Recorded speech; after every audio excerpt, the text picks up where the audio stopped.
আজকে আপনাদেরকে দেখাবো এক জীবন্ত মা কালী, যে মা বিনোদ সাধুর মেয়ে সেজে এখান থেকে শাকারুর কাছ থেকে শাখা পড়েছিল নিজের হাতে। এটা হচ্ছে সেই মন্দির। এটা খুলনা জেলার পাইকগাছা থানার কপিলমুনি বাজারে অবস্থিত। আপনারা চাইলে অবশ্যই দেখে যাবেন। তো তার আগে ভিডিওতে আপনারা দেখে নেন। আমি যতদূর জানি, বিনোদ সাধু নামে একজন ব্যক্তি ছিলেন যার কোনো সন্তান ছিলেন না, কিন্তু সে মায়ের ভক্ত ছিলেন। এখন শাকারও আসছে তার বাড়িতে হঠাৎ করে। তো তখন স্বয়ং মা তার মেয়ে এসেছে যে শাকারুর কাছ থেকে শাখা চাইছে। তো শাখা পড়ার পরে তখন শাকারু যখন টাকা যাচ্ছে, তখন স্বয়ং মা বলছে আমার বাবা টাকা দিবে।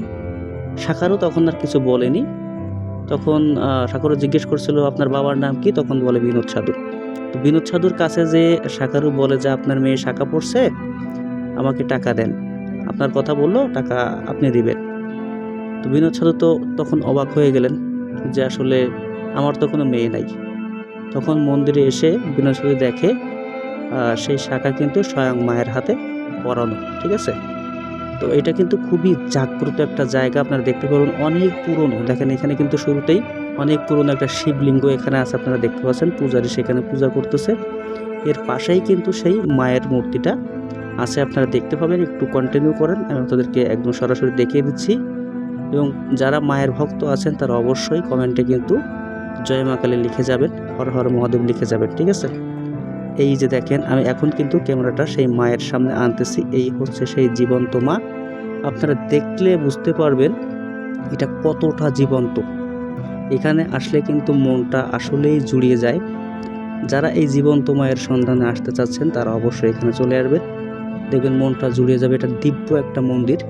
এখানে আসলে আপনার মনটা সত্যিই শান্ত হয়ে যাবে। দেখেন, আপনারা দেখতে পাচ্ছেন প্রতিমাটা মনে হচ্ছে একদমই জীবন্ত। আমার কাছে তো একদম অন্তর থেকে এমনটাই ফিল হয়। আমি যখন তার কাছে যাই, আমি প্রায় যাই এখানে, তখন আমার মনে হয় যে একদম মা দাঁড়িয়ে আছে টোটালি জীবন্ত, আমার কথা উনি শুনতে পাচ্ছে, এরকম একটা অনুভূতি আমার হয়। যারা স্থানীয় আছেন তারা অবশ্যই আসবেন, না আসলে কিন্তু অবশ্যই মিস করে যাবেন। এটা অনেক দর্শনীয় এবং অনেক আধ্যাত্মিকপূর্ণ একটা জায়গা।